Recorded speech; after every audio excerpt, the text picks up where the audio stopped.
Vamos então iniciando o nosso estudo. Nós vamos fazer hoje a apresentação do livro Pinga Fogo, com Chico Xavier, trazendo aqui para nós temas diversos, né, para as nossas discussões, para as nossas reflexões, fazendo com que nós consigamos, através desse conteúdo tão interessante que é proposto por esse livro, que fala sobre situações do nosso cotidiano, situações práticas da nossa vida em sociedade, consigamos, com essas orientações, esclarecimentos que o Chico traz, sempre amparado pelos amigos espirituais presentes lá naquele trabalho, durante toda a sua vida, nos ajude também a olhar aqui o nosso mundo hoje, as nossas vidas, por essa mesma perspectiva. Bom, esse livro, o programa Pinga Fogo, só para trazer para nós aqui uma pequena referência, para conhecermos, né? Um recorte de jornal antigo que dizia assim: Pinga Fogo, discurso sem apartes.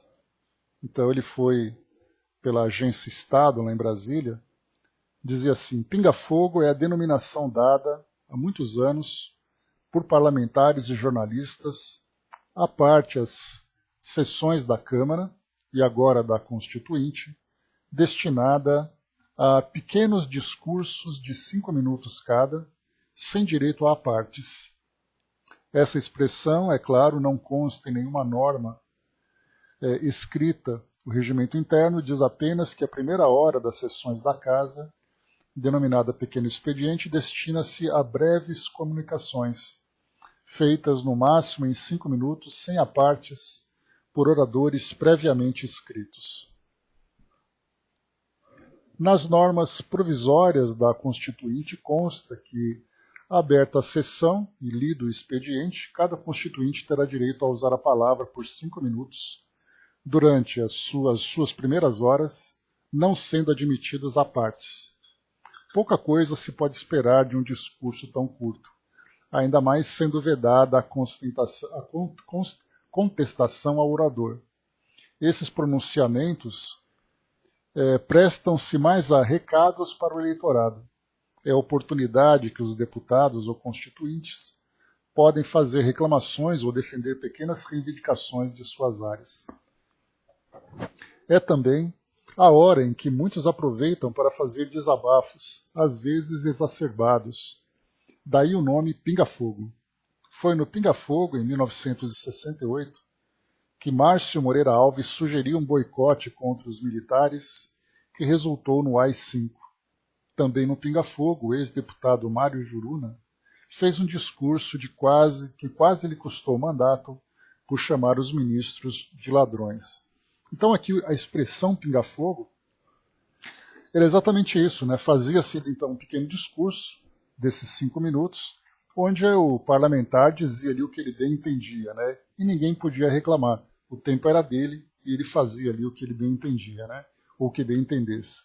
Então foi a partir dessa expressão que surgiu então esse programa, Pinga Fogo, que é colocado para nós aqui, né? Que um pouco da história dele, né? Bom dia, Gilda, bom dia, Dalva. Então aqui Pinga Fogo foi um programa de televisão veiculado pela extinta TV Tupi, Canal 4 de São Paulo.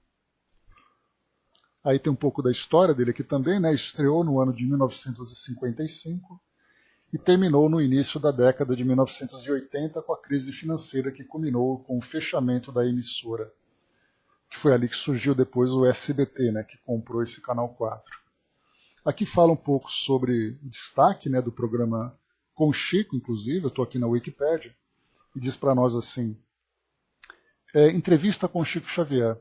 Nesse período, marcou a história da televisão no Brasil a personalidade de Francisco Cândido Xavier como entrevistado.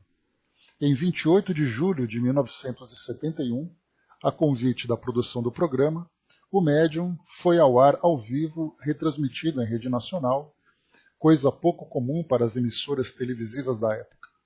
O programa, com previsão inicial de 1 hora de duração, acabou por se estender por mais de 3 horas.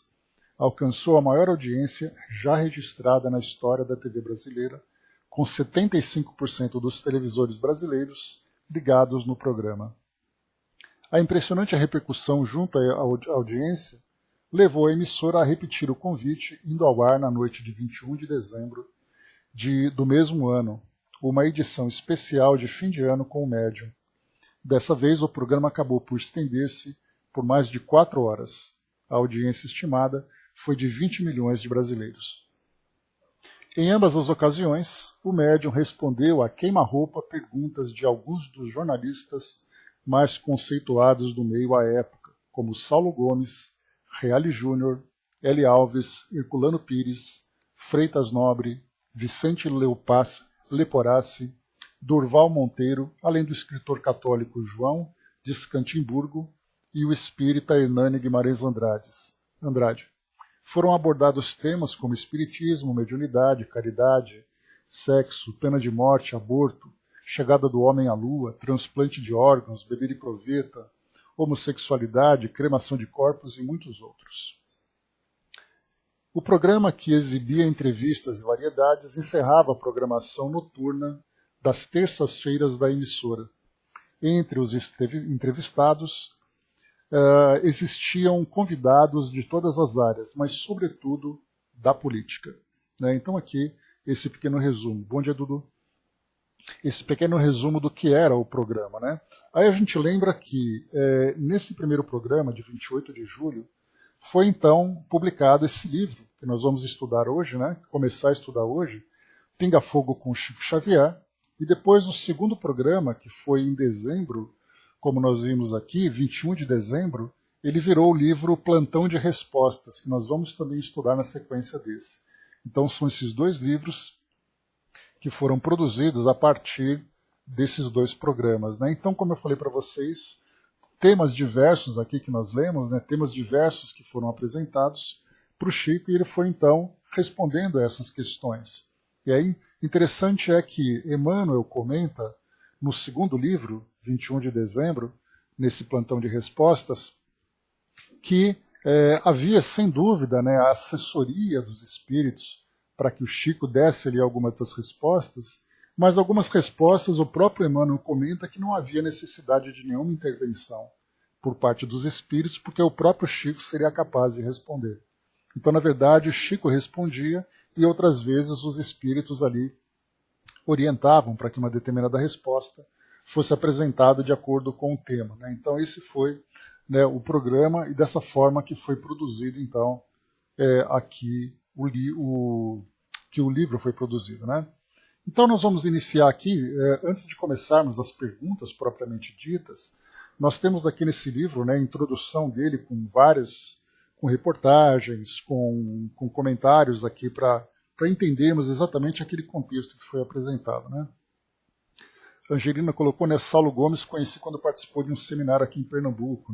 Pois é, o Saulo já desencarnado, então ele tem vídeos, inclusive, que ele participou ali de muitos trabalhos com o Chico. Muito bem, então aqui Pinga Fogo com Chico Xavier, ele é uma publicação da Edicel, a editora que é responsável pela publicação desse livro. Transcrição do programa televisivo da extinta TV Tupi, Pinga Fogo, edição de 28 de julho de 1971. Então, a editora Edicel foi responsável. Nós veremos aqui, então, esse livro foi digitalizado pelo pessoal do luzespírita.org.br, a quem aqui já agradecemos também. Deixa eu ver mais aqui, passando aqui na capa. Como índice, nós temos aqui um pinga-luz na TV, labaredas por toda parte, questões a esclarecer, dúvidas científicas, Chico Xavier. Uma rajada de poesia, o pinga-fogo, essa profunda serenidade. Aquário, era maravilhosa, terá um preço, a paz. A humildade, certeza. Seus 400 autores, Kennedy, cremação. Os antigos filósofos, também médiums. O caso Augusto dos Anjos. O problema da sexualidade. Umbanda e o tráfico negreiro, Homem, Mulher e Reencarnação, As Crianças do Tubo de Ensaio, O Trabalho de Cada Um, Então Calha a Boca e Morra com a Educação, que nós conhecemos essa história, né? As Cidades de Vidro, Fim do Período Bélico, O Limiar dos Tempos Novos, A Síntese Poética, Segundo Milênio, de Ciro Costa, e Essa Emoção, Essas Lágrimas. É esse, então, o conteúdo que nós vamos estudar nessa obra. Bom dia, Flávio. Que nós vamos estudar nessa obra, conhecendo um pouquinho mais sobre cada um desses temas à luz da doutrina espírita. Bom, aqui nós temos, então, um pinga-luz na TV, né, aqui fazendo uma brincadeira aqui, né, uma paráfrase do pinga-fogo com pinga-luz.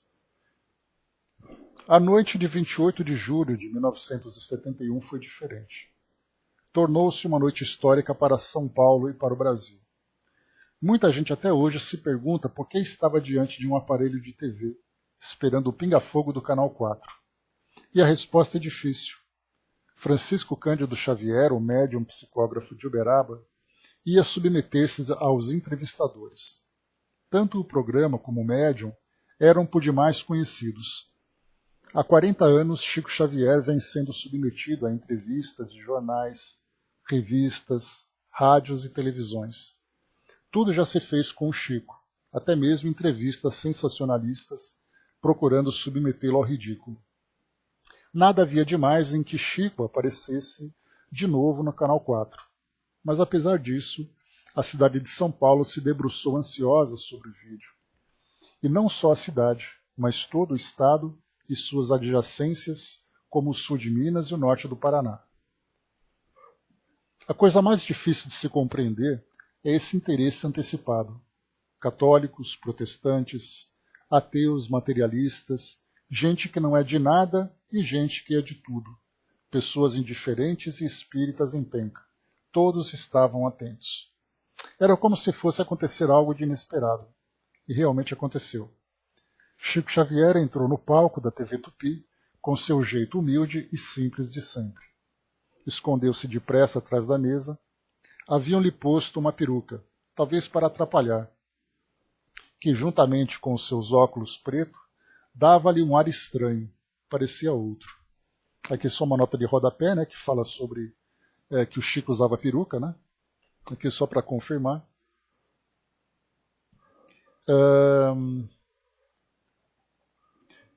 Então o Chico parecia outro. Mas quando começou a falar, todos viram que era o mesmo. O Chico de ontem, de hoje e de sempre. No início da fila dos entrevistadores estava um católico ilustre, jornalista, escritor, professor universitário, membro de instituições filosóficas do país e do exterior. Esperava-se que desfecharia uma série de perguntas atordoantes contra o pobre Chico. Os demais eram figuras conhecidas de nossa imprensa e das nossas letras. Hábeis repórteres entre eles poderiam embrulhar o médium, mas logo se verificou que Chico Xavier tinha assessores. Ele mesmo o declarou numerosas vezes. Não falava por si, mas com assistência e orientação de seu guia espiritual Emmanuel, além de outras entidades que o ajudavam. Assessores invisíveis, mas que valeram. Até um assessor científico parecia haver entre eles, pois Chico, às vezes, parecia um médico e às vezes um físico e até mesmo um cosmonauta. Isso mostra que o povo tem intuições coletivas muito sérias. Toda aquela gente debruçada no vídeo de milhares de aparelhos de televisão havia percebido com antecedência, mas com absoluta certeza, que Chico ia dar um show mediúnico naquela noite. E deu mesmo. Mari, bom dia. Não somente um show pessoal, mas coletivo, porque deu também um baile nos entrevistadores. Um baile em regra, com muita elegância e delicadeza, com uma classe de assustar. Chico ouvia atento e respondia a seguir, com sua voz mansa de caipira mineiro, como quem não quer nada, num tom de conversa mole. E o show maior então empolgou São Paulo e depois o Brasil. Um verdadeiro show de luzes, pingou luzes na TV ao invés de fogo. Então aqui o primeiro artigo de introdução, né? Bom dia, dona Miriam. E agora aqui o próximo, labaredas por toda parte. Nunca um pinga-fogo, depois de realizado ao vivo, teve seu videotape transmitido mais 2 vezes nos dias seguintes. Mas o de Chico Xavier teve essa sorte. O público pedia e a emissora atendeu. Mas além disso, houve a sua repercussão pelo Brasil todo. O videotape foi remetido ao norte, ao sul, ao leste e ao oeste. Em vários lugares também foi repetido. Muita gente gravou os seus diálogos em gravadores e até hoje continua a ouvi-los. O Diário de São Paulo, depois da publicação do resumo do Pinga-Fogo pelo Diário da Noite, teve de publicá-lo por extenso em seu suplemento chamado Jornal de Domingo. Saíram depois exemplares mimeografados do Pinga-Fogo e várias editoras eram solicitadas a lançar o texto num livro. É o que fazemos agora para que as labaredas de luz espiritual que se acenderam por toda parte continuem a iluminar o nosso povo. Labaredas de luz? Sim, porque há labaredas de fogo e fumaça, labaredas trágicas e destruidoras que assustam a gente. Mas as labaredas que o Pinga-Luz do Canal 4 acendeu por toda parte são da mais pura luz espiritual. Quem ler esse volume com atenção sairá dele inteiramente iluminado. Cada passagem do programa, cada página deste livro, cada diálogo travado entre Chico e o entrevistador e cada resposta dada ao telespectador são como um jato de luz clareando o nosso entendimento. Chico Xavier não se orgulha nem se orgulhou disso. Constantemente encontramos no texto a sua afirmação de que não falava por si mesmo, mas pelos espíritos que o assistiam. Este é o ponto central da questão para o qual queremos chamar a atenção dos leitores. Não se poderia compreender o fenômeno Chico Xavier e a noite histórica de 28 de julho sem a compreensão do problema mediúnico. O médium é uma criatura que serve de intérprete entre o chamado mundo dos mortos e o chamado mundo dos vivos. Os mortos, que na verdade estão mais vivos do que os chamados vivos, falam ao médium na linguagem do céu, e ele a traduz para a linguagem da terra. O médium, portanto, é o intérprete. Foi por isso que Chico Xavier saiu-se tão bem na televisão, enfrentando questões das mais diversas. Suas respostas não eram dele, eram dos espíritos. Várias vezes ele disse que estava falando o que ouvia dos espíritos. Assim, o Pinga-Fogo do Canal 4 não foi, naquela noite, um programa comum. Foi um programa realizado entre 2 mundos. Os espíritos participaram dele através da mediunidade de Chico Xavier, e o fizeram com tanto desembaraço que muita gente até hoje afirma que tudo aquilo foi mesmo do Chico. Sim, porque o médium não se modificava, não saía da sua simplicidade e da sua autenticidade. Essa gente não sabe que o bom médium é assim mesmo, que o bom médium é um bom intérprete e não necessita de trejeitos para dizer aos homens o que os espíritos querem que seja dito. Não foi fácil organizarmos o texto desse volume. Serviu-nos de piloto o material publicado pelo Jornal de Domingo, mas aquele material está longe de oferecer o Pinga-Fogo completo. O programa foi tão extenso e variado que nem mesmo o jornal interessado, apesar de seus imensos recursos técnicos, conseguiu reproduzi-lo na íntegra. De nossa parte, não temos também essa pretensão, mas fizemos o possível para cobrir a maior área. Demos a matéria à disposição mais aproximada da realidade e completamos o que foi possível com a revisão de gravações de amigos. Então esse texto aqui também, de introdução, mostra de que forma que as coisas aconteceram. Como nós vimos, o primeiro programa teve quase 3 horas, foram 2 horas e 45 minutos, se eu não me engano, e o segundo programa foi de 4 horas. Então nós temos aqui 2 livros, o Pinga-Fogo com Chico Xavier e o Plantão de Respostas, os 2 livros representando o primeiro programa e o segundo, com aproximadamente 55 páginas cada um. Então, para um programa de quase 3 horas e o outro de 4 horas, nós vemos que muita coisa foi suprimida.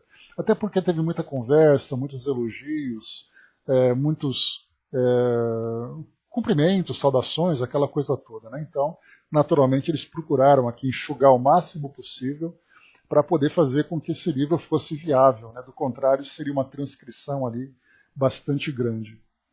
Vocês devem ter assistido, se não o programa na íntegra, pelo menos uma parte do programa, em vídeos que são picotados, né, e colocados à disposição no YouTube, por exemplo, para poder ver ali uma questão separada ou outra, né, inclusive DVDs sendo vendidos para que possamos ter acesso ao programa completo, né? Então, para quem tiver interesse também em assistir a esses vídeos, não há nenhum problema, né, porque na verdade aquilo que nós vamos estudar já é um conteúdo conhecido, né, porém ele não foi debatido, não foi aprofundado, né, nos levando à reflexão. Nós estamos vendo ali, assistindo simplesmente um assunto depois do outro, sem aquele tempo de pararmos, de trocarmos algumas ideias, de fazermos ali alguns paralelos com conteúdos, tanto científicos como também espíritas. Então, é interessante para quem quiser acompanhar, até porque a leitura que vai ser feita aqui é uma leitura muito fria, diferentemente do que a gente vê o Chico, por exemplo, fazendo ali os comentários, né, usando ali toda a sua simplicidade nas respostas, né, ou até mesmo ali, né, os gracejos que ele faz, que são muito, muito bacanas, né, para entendermos a resposta, não apenas no seu conteúdo, mas a forma como ela é apresentada também, né? Então, vale a pena a gente fazer esse estudo paralelo. Então, fica ali, né, fica aí o convite. Bom, o terceiro artigo que nós vamos ler aqui, questões a esclarecer. Diz assim para nós. Por que chamamos de histórica a noite de 28 de julho de 1971? Porque nessa noite tivemos um fato inusitado. Os espíritos comunicando-se com o povo numa sessão mediúnica realizada na televisão.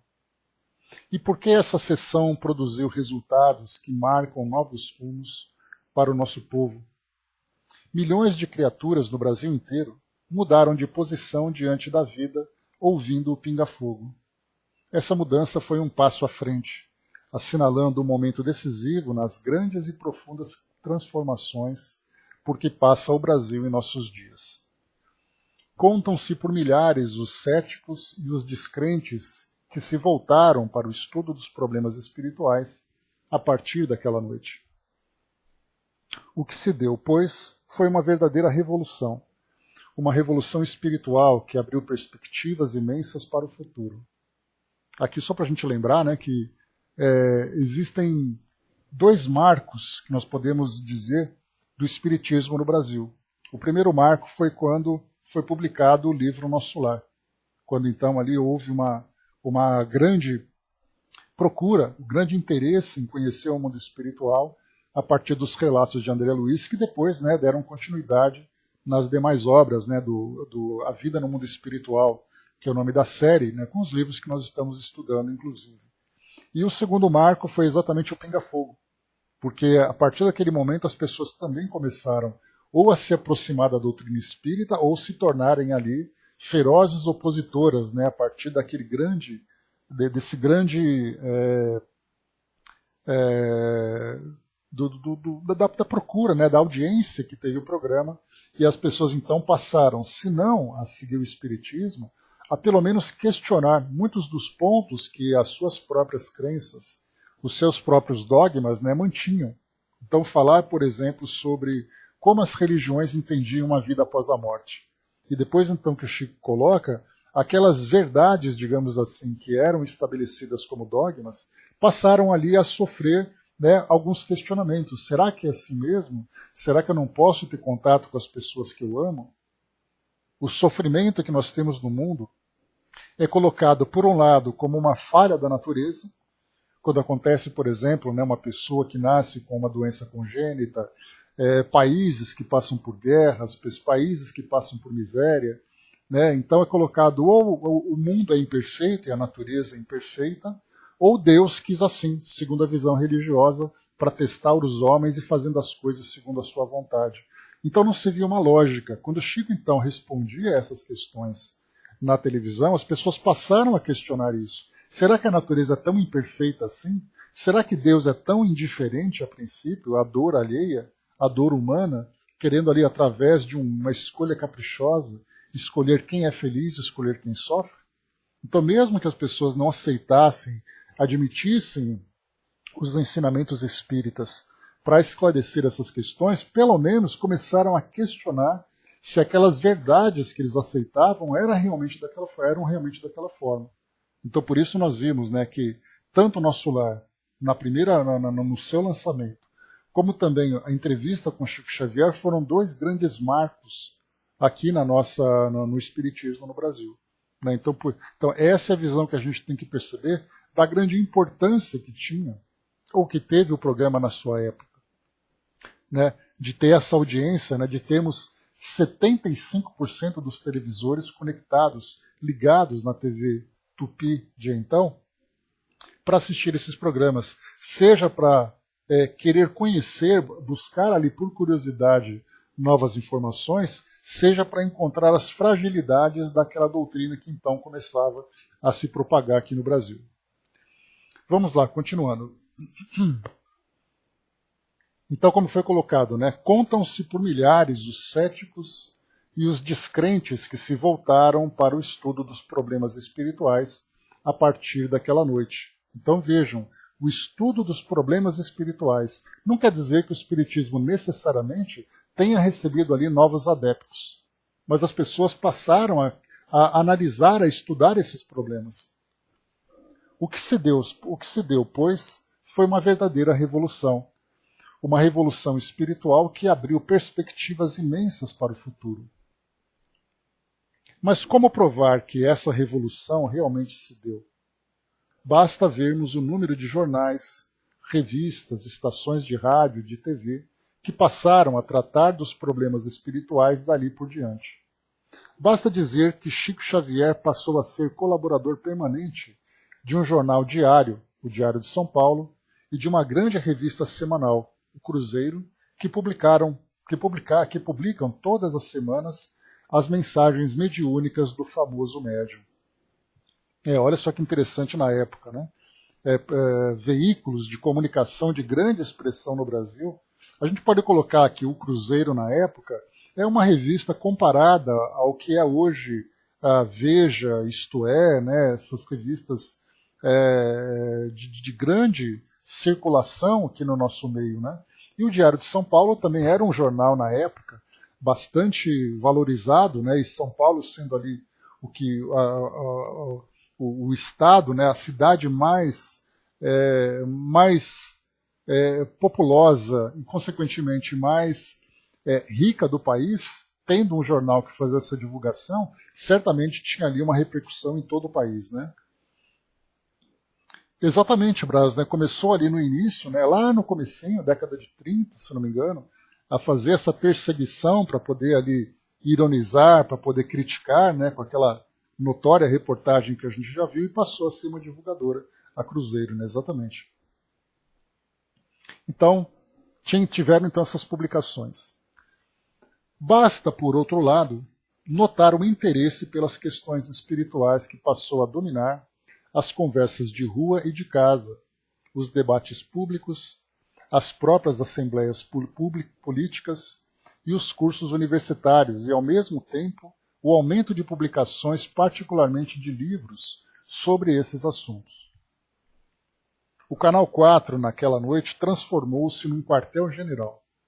Comandou, sem o saber, um verdadeiro movimento revolucionário. Há um Brasil de antes e um Brasil posterior ao pinga-fogo com Chico Xavier. Não se pode avaliar ainda as consequências daquela noite, mas já podemos senti-la ao nosso redor. As mentes se abrem para uma concepção nova, mais elevada e mais otimista, do homem e da vida, do mundo e do futuro. Muita gente que só esperava tragédias passou a vibrar noutra faixa, animando esperanças felizes. Chico Xavier liderou o futuro. Agora podemos compreender melhor o otimismo espiritual de Humberto de Campos, quando escreveu, através do Chico Xavier, aquele livro maravilhoso que é a plataforma da política espiritual do amanhã, Brasil, coração do mundo, pátria do Evangelho. Então, muito bem. Então, esse aqui é o terceiro artigo que nós vimos. Aqui, né, a importância dessas questões que nós vimos, né, sobre o Chico. E sem falar também, né, Brás, que era muito comum, naquela época em que a televisão não tinha o alcance que se tem hoje, que nós víamos os rádios, né, transmitindo ali aqueles casos misteriosos, casos sobrenaturais, né, que as pessoas ouviam com tanta atenção. Inclusive isso foi, né, foi também transformado num DVD, alguns desses casos que foram gravados, né, para as pessoas conhecerem como eram os programas naquela época. Então esses assuntos eram assim bastante procurados, né, pelas pessoas, bastante procurados pelas pessoas, né. Mas pelos dois, bom dia. As dúvidas científicas. O outro artigo aqui para a gente poder conhecer um pouquinho sobre os bastidores desse programa.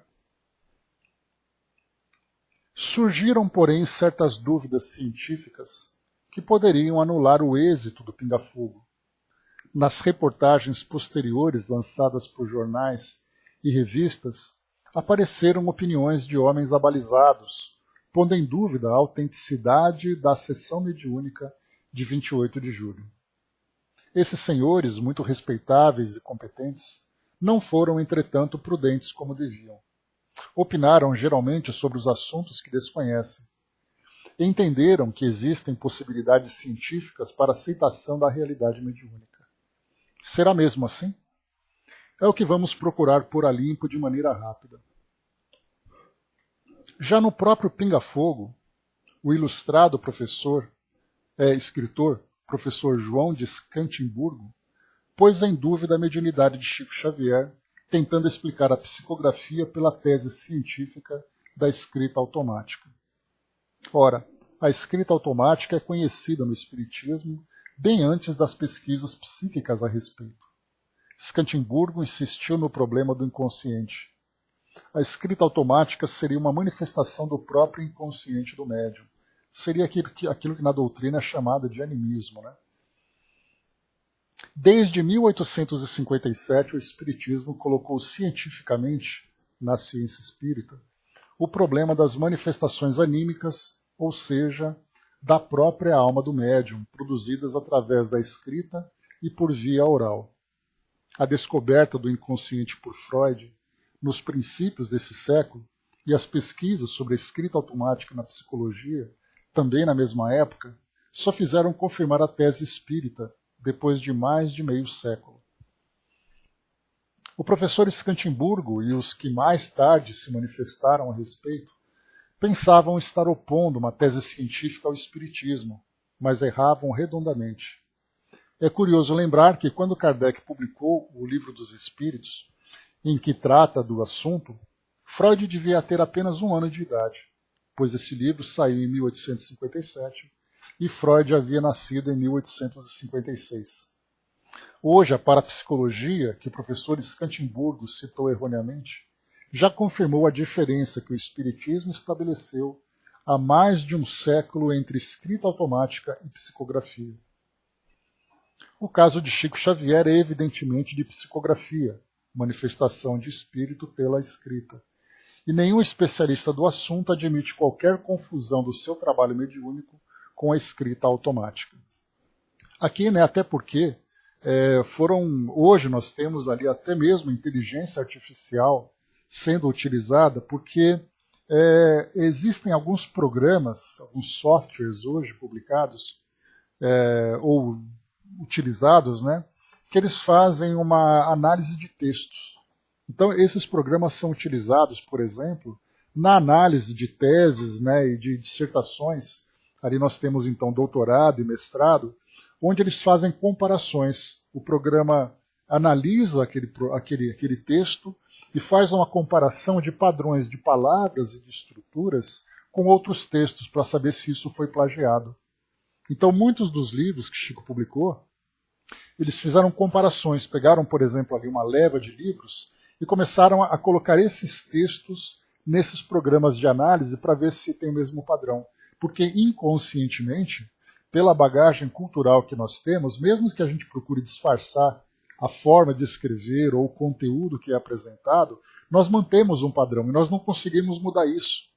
Porque você não pode descaracterizar o seu texto, né, da sua personalidade.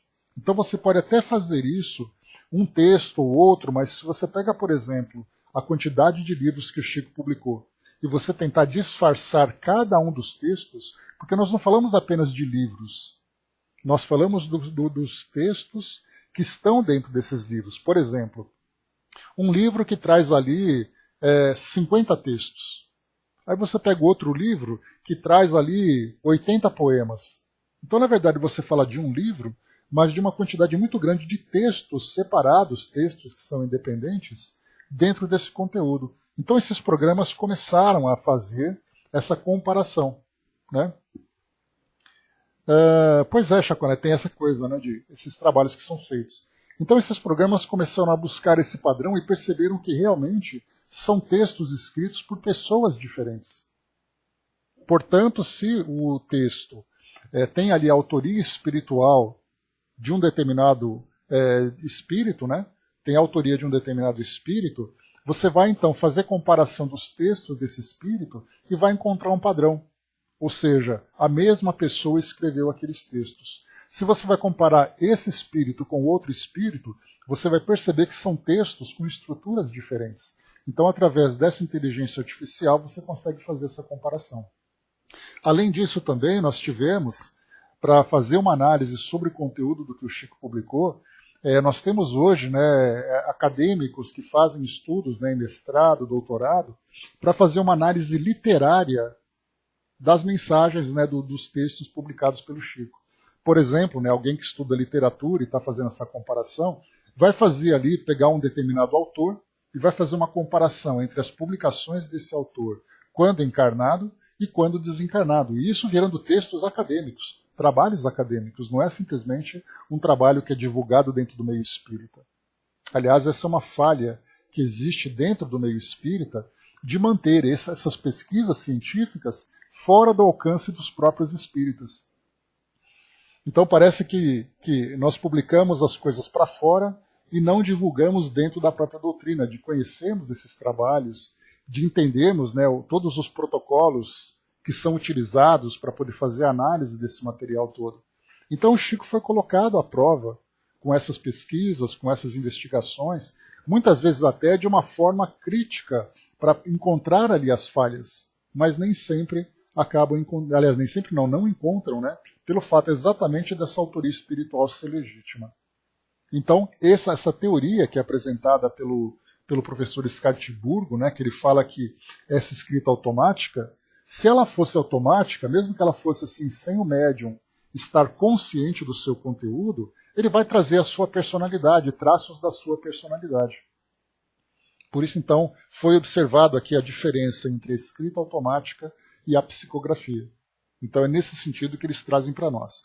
Além disso, além da própria análise do texto, nós temos também aqui essa pesquisa que foi apresentada, né?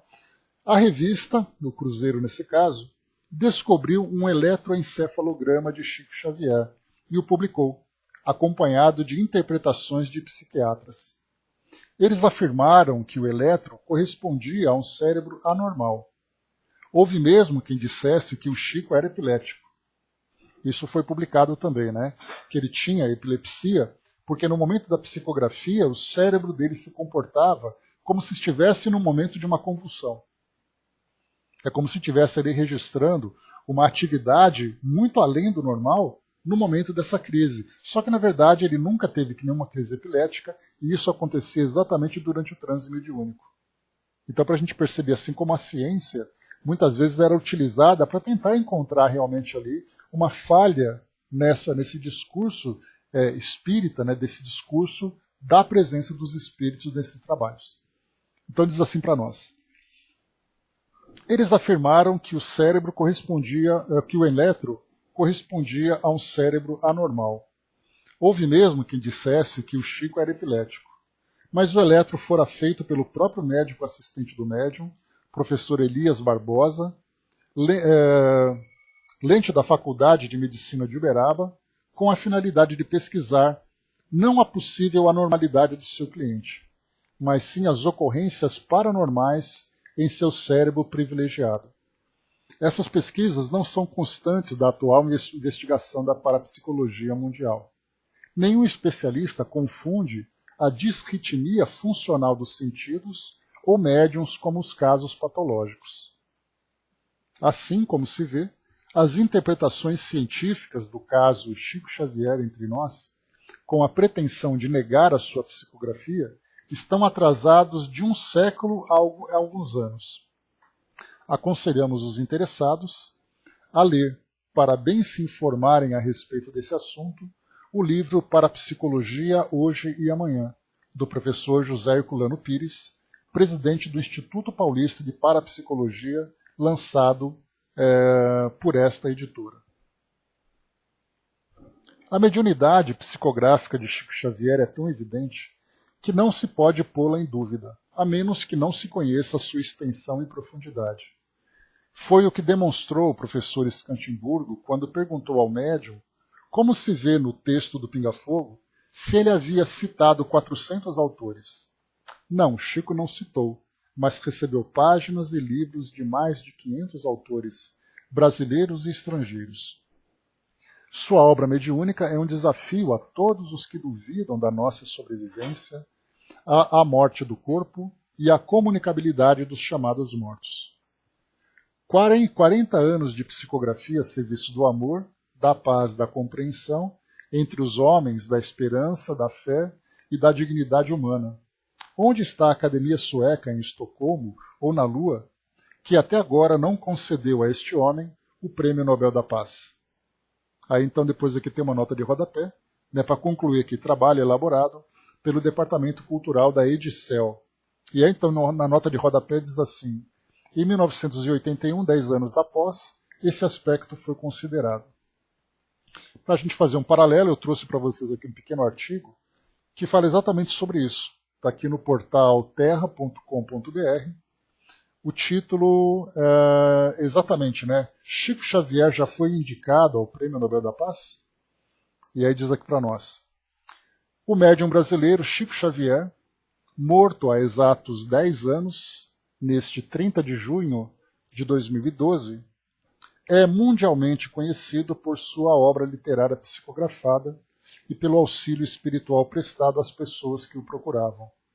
Mas você sabia que ele também foi indicado ao Nobel da Paz? Em 1980, por iniciativa de Augusto César Vanucci, então diretor da TV Globo, começou um movimento para propor a candidatura de Chico para a premiação do ano seguinte.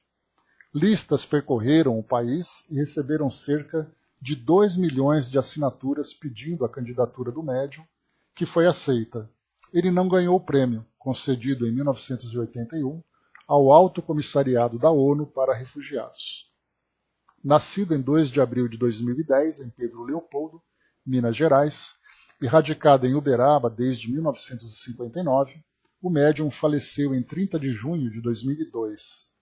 Chico começou a psicografar seu primeiro livro em 1931, Parnaso de Além Túmulo, publicado no ano seguinte pela Federação Espírita Brasileira. O médium possui mais de 400 livros psicografados e editados.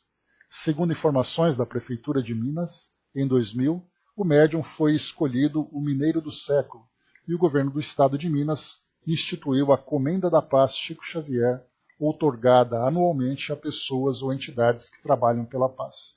E lembrando também que o SBT e a BBC, aqui do Brasil, fizeram uma campanha para eleger o brasileiro, o maior brasileiro de todos os tempos. E o Chico acabou ganhando esse título, colocando ali várias personagens que foram citadas. Então, esse aqui foi a citação ao Prêmio Nobel, como a gente viu aqui agora. Vamos lá. Deixa eu ver aqui. Chico Xavier, falando um pouquinho sobre ele agora, Um homem, aspecto tímido, o rosto um pouco triste, ele vai começar a falar sobre um assunto que vai tomar conta da cidade. Este homem chama-se Francisco Cândido Xavier, médium espírita, conhecido em quase todo o mundo. Um homem simples que vai falar sobre a geração de crianças em tubos de ensaio, das guerras, das violências do mundo. Um homem, sobretudo um homem que acredita na poesia de seus 400 autores psicografados. Um homem, óculos escondendo os olhos pequenos, um auditório repleto de estudantes, de mulheres, crianças e trabalhadores. Chico Xavier vai falar. Depois que Chico Xavier falou, toda a cidade estava cativada. O Canal 4 repetiu todo o programa Pinga Fogo. E a cidade ficou comentando nos seus bares, nos seus escritórios, no seu desespero, nas suas fugas. Uma cidade que perdeu seus anseios, que se escondeu dentro dela mesma, dentro dos seus restaurantes, das suas farmácias, dos seus cinemas, nos teatros, nos parques com algumas árvores. A cidade comenta Chico Xavier. Hoje nós publicamos todas as palavras desse homem. Todas as páginas do Jornal de Domingo são de Chico Xavier, um homem que está falando da paz entre os povos do mundo. Entre aspas agora. Se não entrarmos numa guerra de extermínio nos próximos 50 anos, nós poderemos esperar realizações extraordinárias da ciência humana partindo da Lua. Aqui a gente vai lembrar que esses próximos 50 anos, né, ele abriu ali para nós uma linha de debates dentro do meio espírita e fora deles a respeito daquele tema, né, a data limite, que dizia, né, que por causa, né, que os espíritos haviam dito que o nosso planeta recebia uma moratória para que os espíritos então aguardassem a transformação da população mundial que se encontrava naquela época em plena Guerra Fria. A gente fala aqui de 1971, onde a guerra nuclear era iminente. A gente lembra, né, acontecendo Guerra do Vietnã como parte da Guerra Fria, a tensão entre as Coreias, lá na própria Ásia, quando a gente fala sobre Irã, Iraque, Afeganistão, entre outros, né, então ali a tensão era muito grande naquela época. E aí então, segundo aqueles que entenderam dessa forma, os espíritos estavam se preparando para fazer uma intervenção direta, por causa dessa guerra iminente de extermínio que nós teríamos aqui no nosso planeta. E aí, então, alguns trabalhadores também do plano espiritual haviam afirmado que foi dado, então, essa moratória de 50 anos para que a população se transformasse nesse comportamento, para que, então, viesse uma nova fase, uma nova era. E aí, então, a partir dessa ideia, veio exatamente essa questão da data limite, que nós estamos nos aproximando do final desses 50 anos que foi previsto, que seria agora em 2021, que começaria então ali uma nova fase da humanidade, que seria para muitos o início desse mundo de regeneração. Então ali começam, né, a partir dessas ideias, né, que são lançadas e das interpretações apaixonadas que nós fazemos, que começamos então ali a colocar, né, situações ali, muitas vezes próximas da realidade, ou na iminência de se tornarem realidade, ou muitas vezes fantasiosas também. Né, porque os espíritos lançaram uma ideia com essa passagem aqui do Chico dos 50 anos, e nós aqui então colocamos os adereços, né, os enfeites como nós bem entendemos. E continua. De repente, uma cidade inteira estava chorando diante de um aparelho de televisão. Chico Xavier estava rezando por todos. De repente, esse homem cativou todo um povo. Quem é esse homem? Respondemos nesta página. Tímido, modesto, voz frágil e insegura, um homem começa a falar, pedindo desculpas por suas falhas, por sua pouca cultura. É o programa Pinga Fogo do Canal 4, na noite de 28 de julho, em São Paulo. 61 anos, magro, óculos escuros escondendo uma vista defeituosa. Testa alta, rosto inteligente, uma humildade sincera. Qual a primeira impressão que causou Chico Xavier? a de um homem muito, muito e muito sincero. A impressão de uma autenticidade básica e total. Ele não deu, a princípio, a medida de sua inteligência. No entanto, tínhamos todos a certeza de que os botões que seriam desligados dentro de alguns minutos. Parecia estarmos vendo gente telefonando para os amigos, avisando que Chico Xavier falava no Canal 4. Parecia estarmos vendo os botões de TV se acenderem, como luzes de um canto a outro de São Paulo. E os telefones da TV Tupi tocavam cada vez mais freneticamente. O povo paulista inteiro querendo participar do programa de Chico Xavier. O médium de Uberaba, com sua sensibilidade de paranormal, deu-se conta do impacto. Sua entrevista foi num crescendo, envolvendo cada vez mais, até atingir o clímax na sessão de psicografia que São Paulo inteira acompanhou em absoluto suspense. Quem é esse homem que fascinou todo um povo? Quem é Francisco Cândido Xavier, o modesto Barnabé aposentado que mora em Uberaba? E por que sua voz frágil e tímida comunica tanto, se apenas uma parcela do imenso público que o assistiu era constituída de gente que já conhecia suas obras? Na pequena cidade mineira de Pedro Leopoldo, ali por volta de 1915, um menino muito pobre, órfão de mãe e criado em casa de estranhos, conversa com a mãe morta no fundo do quintal. Aliás, só para antecipar, Cartas de uma Morta, a carta aqui o livro publicado por Maria João de Deus, a mãe do Chico, será também aqui objeto do nosso estudo. Ela lhe dá conforto e os vivos lhe recusam. Mas ele não pôde dividir com ninguém o seu segredo. Não lhe dão crédito. Consideram-no mentiroso ou perturbado mental. O pequenino Chico era repreendido e castigado. De volta à família, com o segundo casamento de seu pai, Chico continuou sendo um menino muito estranho. Já trabalhando e estudando no grupo escolar São José, de Pedro Leopoldo, vamos encontrá-lo na classe da professora Rosária, aos 12 anos, cursando o 4º ano primário. Os alunos estão reunidos para fazer uma prova, num concurso instituído pelo governo de Minas. O tema é Brasil. Quando o menino, Chico Xavier, pega a caneta para escrever, um vulto de homem ao seu lado começa a ditar. O menino, em sua honestidade, consulta a professora. Ela não sabe o que dizer, manda que ele prossiga a sua prova. Mas quando o júri do concurso confere a Chico Xavier a menção honrosa, os estudantes de Pedro Leopoldo passaram a acusar aquele estranho menino. Muita discussão se travou e a classe pediu à professora que fizesse um exame público para o pequeno Francisco Cândido Xavier. Nesse exato instante, tornei a ver o homem que os outros não viam e ele me disse estar pronto para escrever. O tema dessa vez seria areia. Na lousa, o pequeno Chico Xavier escreve: Meus filhos, ninguém escarneça da criação.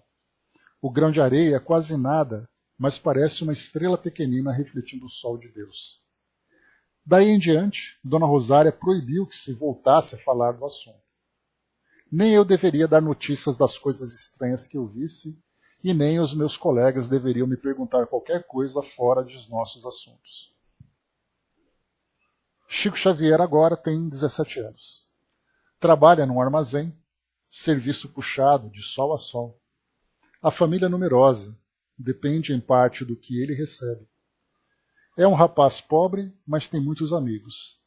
Entre eles o padre de Pedro Leopoldo, Sebastião Scarzelli, confessor de Chico Xavier, manda que ele reze ao Senhor quando estiver suas visões. Houve um dia, nos 15 anos de Chico, em que o padre Sebastião, para confortá-lo, sai com ele da igreja e o leva para comprar um par de sapatos. No dia 7 de maio de 1927, pela manhã, o jovem Chico Xavier participa de uma sessão espírita. Sua irmã Maria estava doente e um casal amigo, o Sr. José Hermílio Perácio e Dona Carmen Perácio, presta socorro à enferma. Todos da casa oram no próprio quarto da doente. A irmã curou-se e o casal iniciou Chico Xavier na doutrina espírita, explicando-lhe o significado de todas aquelas visões e dos fenômenos estranhos que ocorriam com ele. Assim, Chico Xavier conheceu Allan Kardec, leu seus livros e assumiu a responsabilidade de sua mediunidade. Com a honestidade básica, que é característica fundamental de sua personalidade, foi ao confessionário do padre Sebastião Scarzelli e contou-lhe que ia estudar o Espiritismo e dedicar-se à mediunidade. Seja feliz, meu filho, eu rogarei a Nossa Mãe Santíssima que te abençoe e te proteja.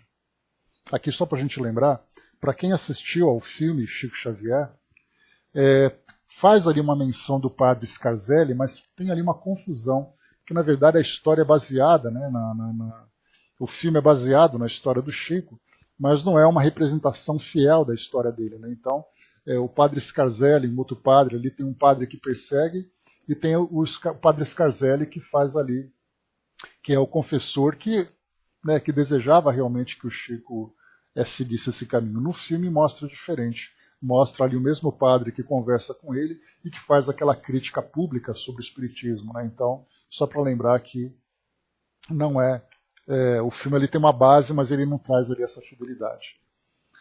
A Dalva colocou lá em cima, né, o Chico fez tanto bem ao mundo e hoje é demonizado por causa desse sistema. Infelizmente, né, Dalva, a gente tem ainda essa separação, né, digamos assim, entre aqueles que são os emanuelistas e aqueles que são os kardecistas. Né? Então fica ali naquela briga de egos, né, dentro da doutrina, cada um ali seguindo por esse caminho. Né? Então tem até mesmo essas expressões surgiram, né? Andrelistas, andré-luizistas, emanuelistas, kardecistas, né? E, enquanto isso o espiritismo, que tem ali a função de juntar todo mundo, acaba fazendo com que as pessoas se separem por uma questão de ego, lamentavelmente. Né? O Brás perguntou se não se lembra se o Padre Quevedo participava. Não participava não, Brás. Nessa época o Padre Quevedo ele não tinha ainda uma expressão maior, né? Ele começou a surgir na mídia mesmo a partir dos anos final dos anos 80, começo dos anos 90, se eu não me engano. Né? Pelo menos no que diz respeito ao espiritismo, né? E quando ele se tornou uma pessoa pública por causa de programas de televisão e tudo mais. Né? Então vamos lá. E segue para nós aqui. Tá. Então ele recebeu aqui do padre Scarzelli, né? Seja feliz, meu filho, eu rogarei a Nossa Mãe Santíssima para que te abençoe e te proteja. E Chico Xavier tomou o seu caminho. Em fins de 1927, numa reunião pública e depois da evangelização, Dona Carmen Perácio, médium de muitas faculdades, transmitiu a recomendação de um benfeitor espiritual para que eu tomasse o lápis e experimentasse a psicografia. Obedeci e minha mão de pronto escreveu 17 páginas sobre os deveres espíritas. Senti alegria e susto ao mesmo tempo. Tremia muito quando terminei. Assim conta Chico Xavier o seu primeiro trabalho psicográfico em entrevista que concedeu ao médico Elias Barbosa e que está contada no livro desse autor, No Mundo de Chico Xavier. Assim, entre 1927 a 1931, Chico Xavier recebeu centenas de mensagens que posteriormente foram inutilizadas por se destinarem apenas a exercícios de psicografia, conforme os bons espíritos determinaram a Chico que fizesse. Né? É interessante porque quem passou por essa experiência também foram Raul Teixeira e o próprio Divaldo. Né? Então eu lembro que Divaldo, né, no filme dele, fala sobre isso, que quando Joana disse, agora tudo isso que você psicografou, joga fora que nós vamos começar a trabalhar. Ele falou, mas eu tenho que jogar fora, tem tanta coisa boa aqui, tem tanta coisa que eu gosto. Né? Ele falava, não, isso aí agora foi tudo um teste. E para o Raul foi a mesma coisa, né? Ele psicografou, aí depois veio o espírito Camilo e falou, bom, agora que nós vamos trabalhar, joga tudo fora e começa de novo. E aí veio aquela dor no coração, né? Daquele calhamaço de papel, tudo guardado, né? Tudo armazenado, com mensagens que na verdade eram mensagens que seriam de interesse né, para nós, assim, que são mensagens de cunho moral, né, de esclarecimentos e tudo mais. E aí, de repente, você joga tudo fora para começar de novo. Né? Então o Chico passou por isso. Eram genéricas, exato, Brás. E aí, então, vamos lá. Nesses 4 anos, como em toda a sua vida, o médium de Uberaba convivia tanto com pessoas vivas como com pessoas desencarnadas. Uma das mais assíduas protetoras de Chico na época foi sua mãe Maria João de Deus. Porém, era ele, então, vítima também de uma mistificação por parte dos espíritos. Por que Chico? De certo que o mundo espiritual permite que eu passe por essas provações para mostrar-me que receber livros dos instrutores espirituais não se cria privilégio algum, mas estou apenas cumprindo um dever que sou um médium tão falível quanto qualquer outro, com necessidade constante de oração e trabalho, boa vontade e vigilância. Chico Xavier falou no programa Pinga Fogo, o qual, com índice ainda maior de audiência e envolvimento de legiões de espectadores, foi reprisado pela TV Tupi na noite de terça-feira passada. Desde 1931 que o espírito de Emmanuel guia as mãos de Chico Xavier, entre aspas agora, como um viajante muito educado procura domar um animal freado e inquieto a fim de realizar uma longa excursão. Fecha aspas, né? Como em sua modéstia natural, o médium afirmou, quando perguntado por Elias Barbosa. Disse ainda, Emmanuel tem sido para mim o verdadeiro pai na vida espiritual, pelo carinho com que me tolera as falhas e pela bondade com que repete as lições que devo aprender. Em todos esses anos de convívio estreito, quase diário, ele me traçou programas e horários de estudo, nos quais a princípio até incluiu datilografia e gramática, procurando desenvolver os meus singelos conhecimentos de curso primário em Pedro Leopoldo, o único que fiz até agora no terreno da instrução oficial. A presença de Emmanuel, disse Chico no vídeo do Canal 4, foi fundamental para que ele recebesse com a objetividade e segurança com que respondeu às mais diversas perguntas do programa. Parnaso de Além Túmulo, psicografado em 1931, foi editado em 1932. Chico Xavier ainda trabalhava no pequeno armazém de Pedro Leopoldo, das 7 da manhã às 8 da noite. Alguns anos depois foi admitido como pequeno funcionário no Ministério da Agricultura, onde está aposentado, depois de ter cumprido 30 anos de efetivo exercício, parte em Pedro Leopoldo, parte em Uberaba, a partir de 1958. Nesses 40 anos de psicografia, publicou 107 livros e tem mais de 4 no prelo. Recebeu poemas, romances, livros técnicos e livros doutrinários, crônicas e páginas em prosa. Foram mais de 400 os autores que se comunicaram com o público, depois de mortos através das mãos de Chico Xavier. Isso sem contar o trabalho desenvolvido pelo médium de 1927 e 1931, já que esse não foi publicado.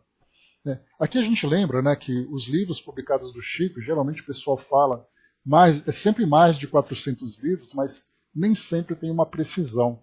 Alguns colocam 412, outros colocam 450 e tudo mais. Né?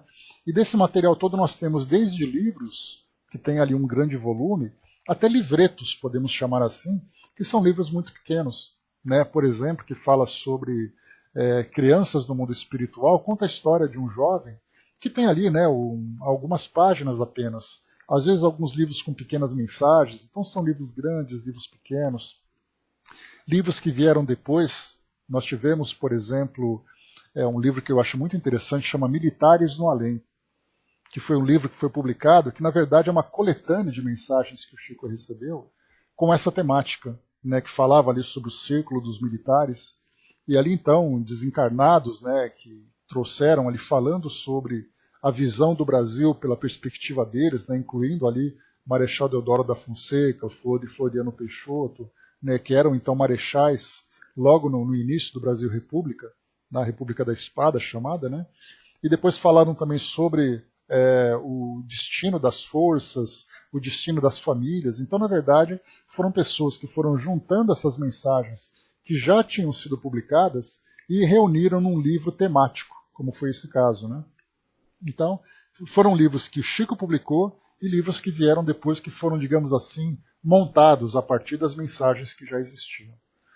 Então nós veremos assim livros que são rápidos de ler, que são breves, né, mas livros que são também demorados, como esses que nós estamos estudando do Chico, né, de André Luiz, por exemplo, né? E aqui quando ele fala sobre poemas, romances, né, livros técnicos basta a gente lembrar, né, o próprio Evolução em Dois Mundos, que é um livro muito técnico. Nos domínios da mediunidade, ele mistura ali técnico com romance, livros doutrinários, né, que trazem ali também análises importantes, crônicas e páginas em prosa e tal. Então, aqui sem falar também desse trabalho prévio de 4 anos ali que o Chico teve, né, de treinamento, para poder depois começar a fazer os estudos propriamente, o trabalho psicográfico propriamente, né? Bom dia, Sandra. Desses livros, 5 estão traduzidos para o Esperanto. Aqui, claro, né, é o livro da época, quando foi então, quando essa reportagem saiu, né? Desses livros, 5 são traduzidos para o Esperanto, 9 para o castelhano, 1 para o inglês. Chico Xavier nunca recebeu um centavo de direitos autorais. Destina todo o lucro de sua produção às organizações espíritas para aplicação em obras sociais. Além de seu trabalho psicográfico, presta também assistência a pessoas necessitadas e doentes. É também médium para o serviço de doutrinação a entidades perturbadas, frequentando semanalmente sessões de desobsessão na Comunhão Espírita Cristã de Uberaba. Humberto de Campos, que antes de desencarnar opinara sobre o Parnaso de Além-Túmulo, veio a tornar-se um dos mais ativos escritores psicografados por Chico Xavier, escrevendo também sob o pseudônimo de Irmão X. A começar pelas famosas Crônicas de Além-Túmulo, até o volume Cartas e Crônicas, né? Então, inclusive, mais um spoiler também, Crônicas de Além-Túmulo e Cartas e Crônicas, nós vamos estudar esses livros, porque eles trazem crônicas muito interessantes, né? Então, é um estilo de Humberto de Campos, que conta assim, histórias de um modo muito leve, de um modo muito interessante, que fala sobre experiências de espíritos no plano espiritual.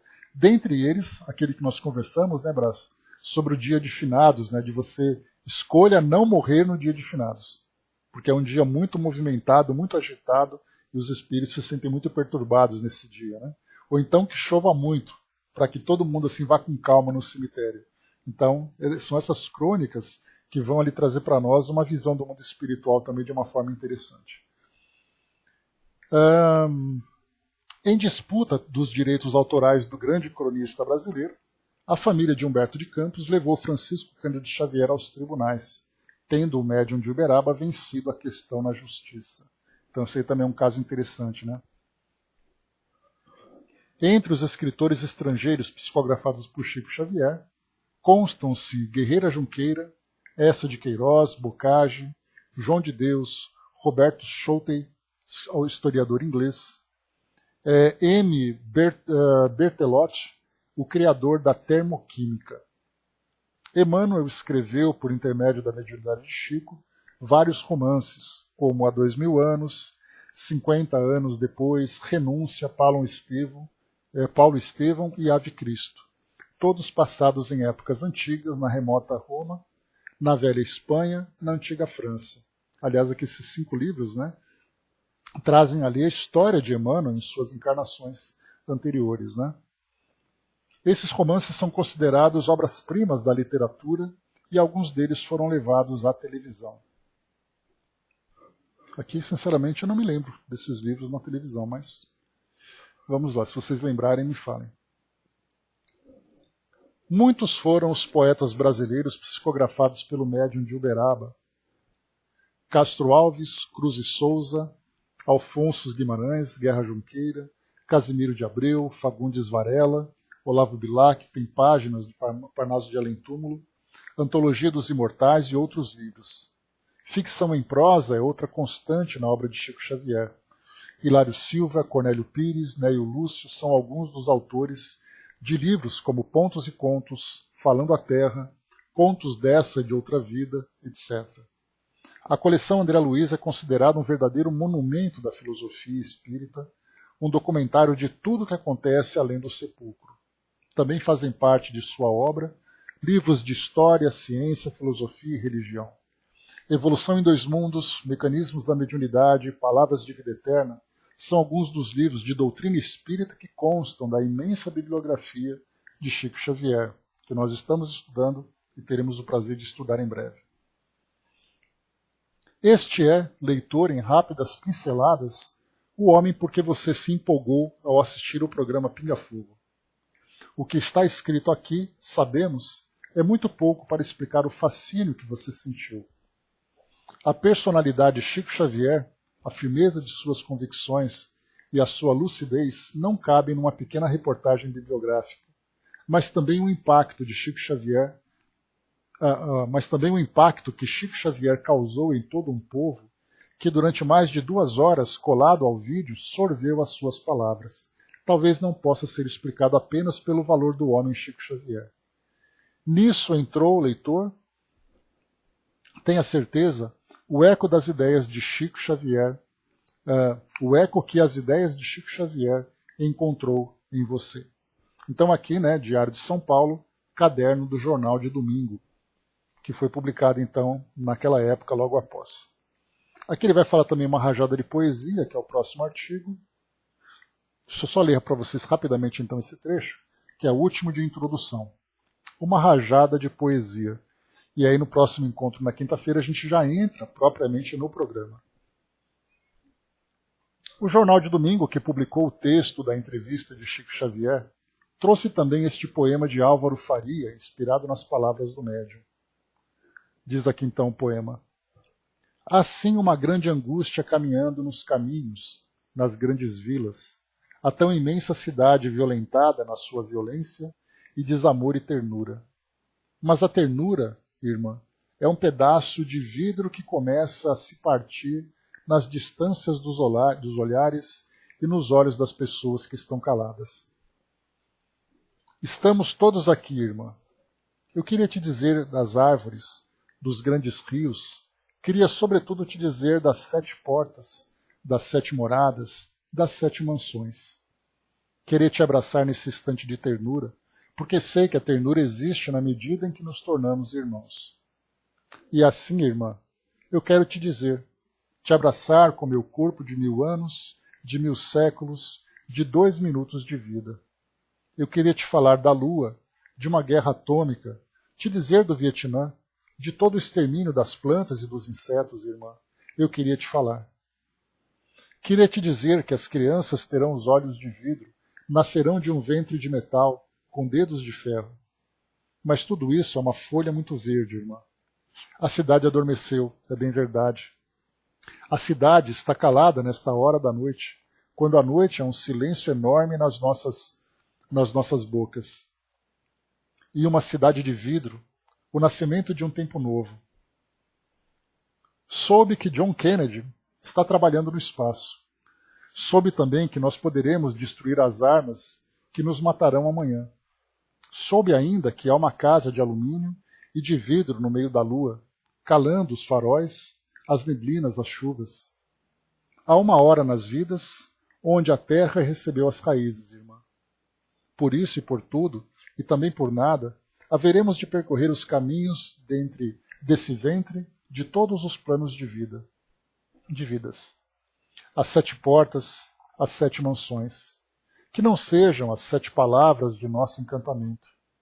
Há um girassol maravilhoso sendo plantado agora. Soube também, irmã, que à tarde foi um incêndio calando as sabedorias dos mágicos. Queria te dizer tanto das saudades dos nossos mortos e dos filósofos, dos escritores, dos poetas tristes, das sombras, do desgosto ou da alegria. Soube que as mãos estão abrasadas. Há uma imensa planície nas 7 moradas. Os rios subterrâneos correm águas correm águas de oceanos infinitos. São pombas, irmãs, são pássaros, minha irmã. É o tempo da chegada nesse vale de neve, nesse grito de angústia. Queria te dizer também que a solidão não é nossa. Há uma prova e uma distância de 1000 vidas. Quando você poderá me compreender? Faltam 5 minutos. Eu não posso te dizer mais nada. Então aqui, finalizamos, né, o nosso estudo aqui então, com uma rajada de poesia, né? Então rapidamente aqui, e no nosso próximo encontro, o Pinga Fogo. Aqui vai falar então sobre a apresentação, a chegada do Chico, já as primeiras perguntas e tudo mais, né? Então, esse aqui vai ser o nosso roteiro para o nosso próximo encontro. Já começando então, né, as próprias perguntas aqui do programa. Então, mais uma vez, né, nós vamos estudar Pinga Fogo com Chico Xavier. Depois nós vamos estudar Plantão de Respostas, que é o segundo programa do Pinga Fogo, feito em dezembro de 71, também com outras respostas, só que agora mais objetivo, não tem toda essa introdução, né? Deixa eu ver se vai ser amanhã de novo. Não, Dudu, amanhã vai ser o Evolução em 2 Mundos, né? Amanhã é quarta-feira. Então, o Livro dos Espíritos acabou. Aí nós vamos agora entrar no Pinga Fogo e amanhã continua, né? Isso, acabou. Finito, meu amigo. Dalva colocou, né? A cidade de vida está descrita no Evangelho como futuro, né? Pois é, né, Dalva? É mais ou menos aquela imagem também que foi passada pela uma cidade no além, né? Que é o nosso lar, com aqueles palácios de vidro e tudo mais, né? Então, talvez este seja o futuro, né? Você não tem como trazer um pouco dos vídeos? Não tem, Brá, sabe por quê? Porque muitas pessoas aqui da sala utilizam conexão por celular. E às vezes a conexão não é tão estável, então acabaria uns ouvindo e outros não conseguindo ouvir. Eu até poderia trazer aqui as perguntas e as respostas, né? Mas aí, e depois fazer os comentários, mas aí ia dar um trabalhão e não ia ser para todo mundo. Então não ia ter assim um estudo tão democrático para todo mundo participar, infelizmente, né? Mas de qualquer forma é isso, pessoal. Fechando por aqui então o nosso encontro de hoje. Tivemos aqui a apresentação do livro, para entendermos exatamente o que foi o programa, né? Tem completo lá, dá para a gente colocar depois, né? Tem os 2 programas completos, apesar, como eu falei no início, né? Tem ali os vídeos que são picotados, tratando de assuntos separadamente, e tem o vídeo completo, né? Se encontrarem ali, Dudu, pode colocar lá no grupo, por favor, que aí todo mundo vai acessando ali. Como eu falei para vocês, não tem problema nenhum, né? Assistir ao programa, que não vai atrapalhar aqui o nosso desenvolvimento, porque para cada questão que for surgindo, a gente vai depois trazer os comentários. E depois lembrando também que esse livro, ele não traz, obviamente, a transcrição completa do programa. Ele foi ali feita uma adaptação, trazendo ali os pontos principais de uma forma bem objetiva, né, para que seja viável o estudo, né, senão um programa de 3 horas não teria condições.